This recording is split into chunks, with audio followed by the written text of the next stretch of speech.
Hello friends and welcome back to our channel Banaras या the learning channel. तो आज हम उपनिषद सीरीज़ में एक और मुख्य उपनिषद की बात करने जा रहे हैं जिसका नाम है मुंडका उपनिषद।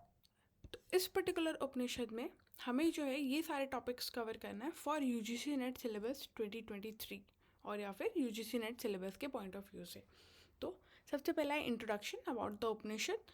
टू अप्रोचेस ऑफ ब्रह्म, मतलब ब्रह्म को कैसे अप्रोच करें, तो उसके लिए दो नॉलेज बताई गई है, दो विद्याएं बताई गई है, परा और अपरा विद्या।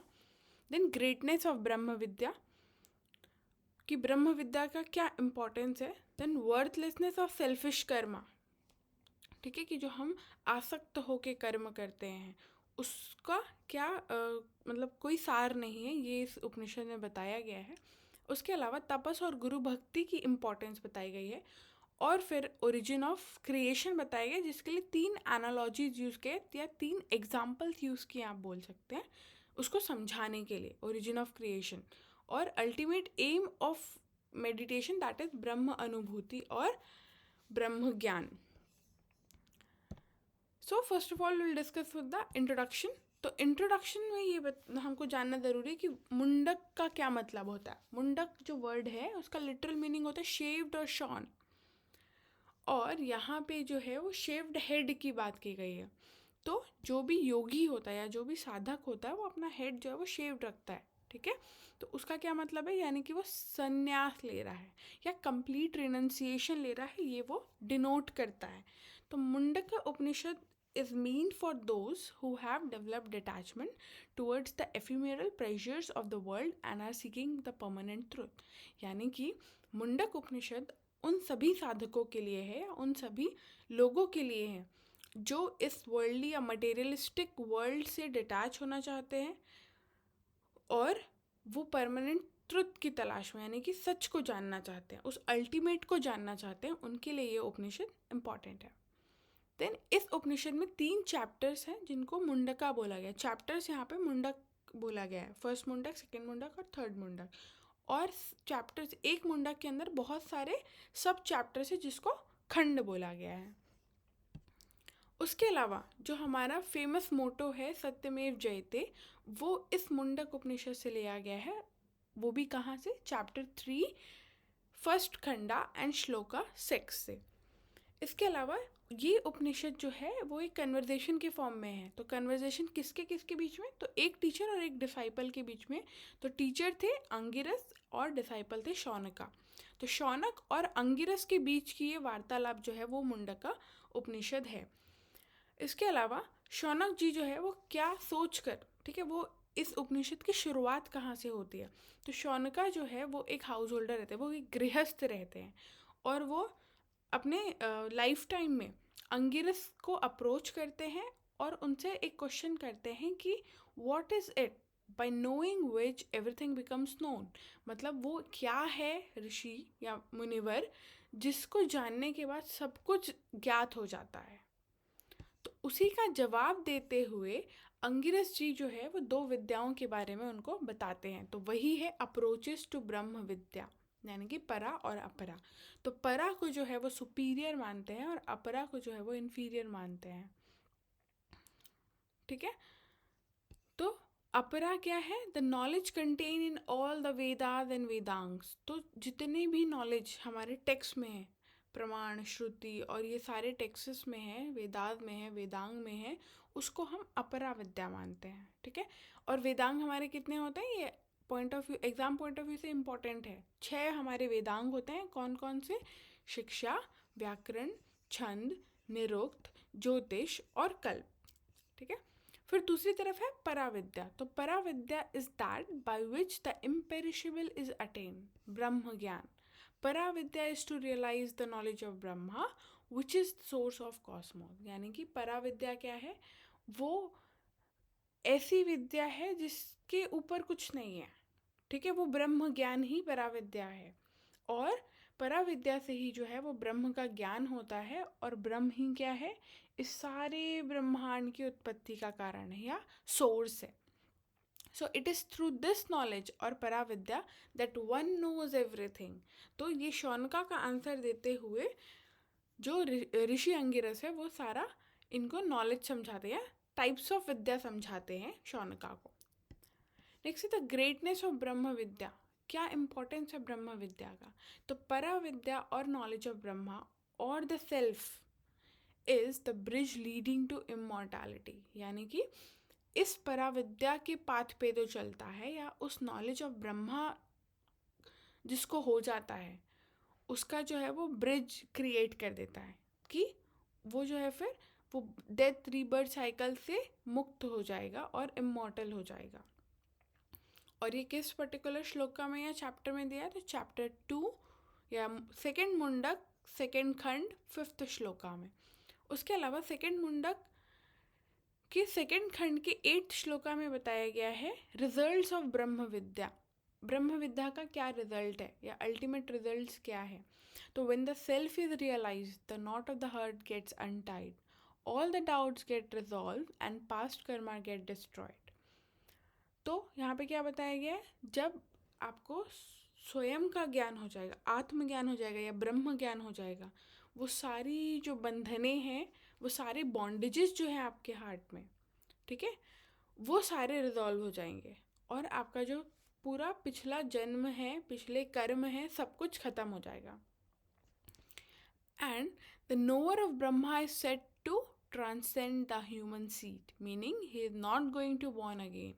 और 3rd चैप्टर के सेकेंड खंड के 1st श्लोका में ही ये बताया गया है कि जो उस ब्रह्म को प्राप्त कर लेता है, उसका नॉलेज प्राप्त कर लेता है, वो जो है इस ह्यूमन बीज यानी कि इस मनुष्य जो जन्म है उसका जो बीज है उसको ख़त्म कर देता है, यानी कि उस कर्मों से, उन बंधनों से, उन सब से परे हो जाता है और फिर से उसे जन्म लेने की ज़रूरत नहीं पड़ती। देन 3rd मुंडका के सेकेंड खंड में और 5th श्लोक में क्या बताया गया है? नोअर ऑफ ब्रह्मा कैसा होगा, उस ब्रह्म को प्राप्त करने वाला कैसा होगा, उसके फीचर्स क्या होंगे। They become contented with their knowledge, established in the self, free from attachment and composed, contemplating or it constantly they enter into it। यानी कि वो जो साधक होगा, वो जो ब्रह्म ज्ञान प्राप्त करने वाला होगा, वो जो है अपने नॉलेज के साथ चलेगा, यानी कि पराविद्या के साथ चलेगा, ठीक है, और वो खुद में एस्टैब्लिश होगा, यानी कि आत्मज्ञान हो गया, उसका आत्म उद्धार हो गया होगा, ठीक है, उसको आत्म का ज्ञान है, खुद का ज्ञान है। क्यों? क्योंकि हम ही ब्रह्म हैं, ठीक है, और free from attachment and compose, और वो सारी जो है बंधनों से मुक्त है। क्यों? क्योंकि उसको किसी चीज़ में आसक्ति ही नहीं है और वो कंटेम्पलेट कर रहा है, यानी कि इस अवस्था में ध्यान कर रहा है, खुद में ध्यान कर रहा है और ये उसमें चला जा रहा है, उस ज्ञान में और डूबा जा रहा है, यानी कि ब्रह्म की प्राप्ति उसको हो रही है इसको फॉलो करके। फिर the glory of Brahma vidya in shloka of 3rd Mundaka second khand 9th shloka, the knower of Brahma becomes Brahma. क्या मतलब हुआ इसका? कि जो ब्रह्म को जान लेता है वो खुद ब्रह्म बन जाता है। क्यों? हम सब में उस ब्रह्म का अंश है। जिस दिन हम ये जान लेंगे कि हम ही ब्रह्म हैं, तो फिर ब्रह्म और हम अलग नहीं होंगे, ठीक है। तो in this line there is not born anyone who does not know Brahma. He overcomes grief and pap or punya, good deeds or bad deeds, become free from the knots of hurt and attain immortality. तो यहाँ पे बताया गया है कि the knower of Brahma become Brahma, तो जो ब्रह्म को जान लेता है वो ब्रह्म बन जाता है। तो इस लाइन में बेसिकली वो क्या बोलना चाह रहे हैं? ऐसा कोई भी मनुष्य या ऐसा कोई भी जंतु नहीं है जिनको उस ब्रह्म का नॉलेज ना हो। बस फ़र्क क्या हो जाता है? जो इस विद्या के पाथ में चलता है, ब्रह्म विद्या को फॉलो करके चलता है, वो अपने पाप पुण्य और सफरिंग से ऊपर उठ जाता है, सारे बॉन्डेजेस से ऊपर उठ जाता है, इसलिए वो इमॉर्टैलिटी को अटेंड कर लेता है और उसके सारे बंधन जो हैं वो उससे मुक्त हो जाता है। Then the worthlessness of selfish karma, कि आप जब निष्काम कर्म नहीं करेंगे तो उस कर्म का कोई मतलब नहीं है, यहाँ पे ये बताना चाहा है। So the second khanda of the first mundaka discusses the effect of doing yajna and rituals with a selfish motive या selfie motive। तो हम क्या करते हैं? हम कोई भी यज्ञ करते हैं, कोई भी रिचुअल करते हैं, कोई भी पूजा पाठ करते हैं, तो उस पर हमारा क्या होता है? एक सेल्फिश मोटिव होता है, ठीक है, हमारे पीछे एक कारण होता है, हम इस कारण से ये पूजा कर रहे हैं, इस कारण से ये यज्ञ करने, ये पाने के लिए हम ये कर रहे हैं, ठीक है। तो Upanishad says that those who follow the injunctions of karma kanda properly will enjoy the pleasures in heaven, ठीक है। मतलब ये उपनिषद का मानना है कि जो कर्म कांड पे बिलीव करते हैं, ठीक है, ये पूजा पाठ करके और ऐसे वो प्लेजर्स को अपने जो है वो स्वर्ग में इंजॉय कर सकते हैं, ठीक है। These people think that they are wise and learn and that they have attend the goal. और ऐसे लोग जो कर्मकांड या फिर ऐसे कर्मों में उलझे हुए हैं, वो समझते हैं कि वो बहुत समझदार और सीखे सिखाए हैं, परंतु ये उपनिषद में उनको क्या बोला गया है, बेवकूफ़ बोला गया है। However, the Upanishads called deluded fool sense. The result of selfish karma is not permanent and they will born again and again on earth.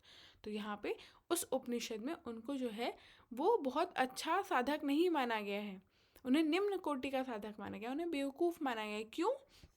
क्योंकि जो आप आसक्ति के साथ कर्म करोगे, जो किसी कारण से आप कर्म करोगे, उसका जो फल होगा वो क्या होगा, नॉन परमानेंट होगा या टेम्पररी होगा, और उसकी वजह से आप फिर बंधनों में बंधोगे, फिर कर्म करोगे, तो ये साइकिल जो है वो बांधते जाएगी, आपके बॉन्डेजेस कभी ख़त्म नहीं होंगे, और जब तक आप अपने बंधनों से मुक्त नहीं होंगे, आप लिबर्ट कैसे हो सकते हैं, या आपको साल्वेशन या मोक्ष कैसे मिल सकता है। ये इस उपनिषद में बताया है, इसीलिए बताया गया है, सिग्निफाई किया गया है कि हमें कैसे कर्म करने चाहिए, निष्काम कर्म करने चाहिए, और उस पराविद्या को प्राप्त करने की कोशिश करनी चाहिए। तब बताया, उसके बाद बताया हुआ है तपा और गुरु भक्ति, इसका क्या इम्पोर्टेंट है, ठीक है, क्यों ये इम्पोर्टेंट है और क्यों इस उपनिषद में डिस्क्राइब किया गया है। तो तपस and guru bhakti are important virtues led to self realisation. तो तप और गुरु भक्ति दोनों ही जो है वो इम्पोर्टेंट है खुद को जानने के लिए, आत्मोद्धार करने के लिए, ब्रह्म का ज्ञान प्राप्त करने के लिए। After denouncing the performers of kami karma actions out of desire, the Upanishad praises those who resort to, और यहाँ पे कामी कर्म करने वालों को, यानी कि जो अभी इसके पहले हमने देखा जो किसी सेल्फ मोटिव की वजह से कर्म करते हैं, उनसे अच्छा उपनिषद जो है वो तप, श्रद्धा और प्रत्याहार को माना गया है, ठीक है, कि ये जो फॉलो करता है वो बहुत अच्छे हैं, उच्च कोटि के साधक हैं। तो तप यानी कि ऑस्टेरिटी, श्रद्धा यानी कि फेथ, और सेंसेस अंडर कंट्रोल, तो इसको हम इन शॉर्ट प्रत्याहार बोलते हैं। प्रत्याहार वर्ड इस उपनिषद में यूज़ नहीं हुआ है, बट ये हम अपनी अंडरस्टैंडिंग या याद रखने के लिए यहाँ पे यूज़ कर सकते हैं। तो 3 चीज़ यहाँ पे बताई गई, तप, श्रद्धा और सेंसेस अंडर कंट्रोल। तो man who has realise the futility of kamya karma and has consequently renounced it should approach a guru who is well versed in Vedas and established in Brahma। तो जिस मनुष्य को काम्य कर्म यानी कि सेल्फिश कर्म जो है, या सेल्फ रिलेटेड, सेल्फ मोटिव वाला जो कर्म है, उससे अगर वो ऊपर उठ गया हो, तो उसको क्या करना चाहिए, एक गुरु को अप्रोच करना चाहिए जो बिल्कुल निपुण हो वेदास में और जिसको ब्रह्म का ज्ञान हो, ठीक है। And it is by the grace of Guru that one attains Paravidya, which leads to the liberation. Therefore, Guru Bhakti is indispensable for attaining moksha। और उस गुरु के ज्ञान से और उनकी कृपा से उस मनुष्य को जो है वो पराविद्या का ज्ञान लेना चाहिए, जो कि उसको इस जन्म मृत्यु के बंधन से मोक्ष प्राप्त करा देगी। और गुरु भक्ति ही एक ऐसा यहाँ पे पाथ बताया गया है जिससे मोक्ष की प्राप्ति होती है। तपा के कॉन्टेक्स्ट में कहते हुए बताते हैं कि tapa is described as a cause of creation, because of tapa the Brahma is said to manifest the universe. और तप इतना इम्पॉर्टेंट है कि ब्रह्म ने भी ये पृथ्वी, इस यूनिवर्स, इस ब्रह्मांड को बनाने के लिए भी तप किया है। तो सारे क्रिएशन का कॉज क्या है, तप है, तो तप तो करना इम्पॉर्टेंट है, ऐसा यहाँ पे बताया गया है।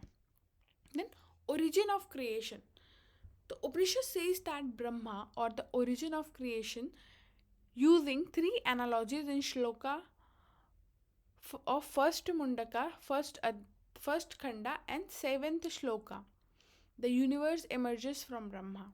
तो यहाँ इस उपनिषद में ओरिजिन ऑफ जो क्रिएशन है यानी कि सबकी उत्पत्ति है वो पहले मुंडक में यानी कि पहले चैप्टर के फर्स्ट सब चैप्टर के 7 श्लोका में समझाया हुआ है।